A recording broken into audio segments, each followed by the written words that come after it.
In writing Teen Wolf, the pilot, I was inspired by the great kind of movies that did fantastic makeup effects, but also gave you a lot of thriller, a lot of horror, a lot of scares, but combined with a good sense of humor as well. My job as a director was to create something that was dark, cinematic, surprising in the way it was shot, the way it's edited, and the effects. Part of our idea in doing makeup effects and not just full CGI was to have a much more human werewolf.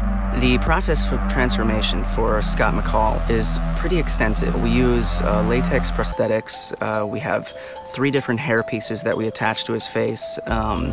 He's got fake teeth, he's got lenses. It's a difficult process, and lighting is essential to making him look like a believable werewolf. We wanted to make our Teen Wolf basically a little sexier, a little less the furry beast running on all 4s.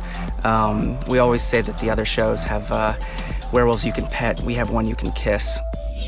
When coming up with the werewolf mythology, we wanted to pay homage to all the great traditions like Silver Bullets and Full Moon, but we also wanted to take our liberties as well. We do get 2 types of werewolf, actually. There's the one that's bitten, who's a human who's made into a werewolf, and then there's Derek Hale, who is the human who's born into it. So one werewolf has a bit more control than the other. If you're bitten, the idea is that you're cursed and that you're more monstrous. So Scott McCall has a lot less power over it.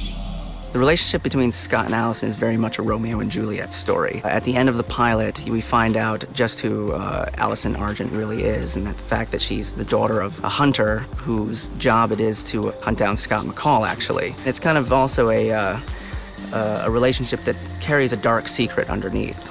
And it's the fear of Allison finding out about Scott's secret that drives a lot of the conflict and drama of the show. I think the themes generally are the kinds of things that you run into as teenagers. It's love lost, love won, it's first love, first kiss, all these kinds of things that define our adolescent life. And for Scott McCall, we wanted him to be kind of a Peter Parker character. He's innocent, but it's a coming-of-age story as well. He's going to struggle with his humanity. He's going to struggle with becoming a man. It's the kind of story that I think a lot of people can relate to.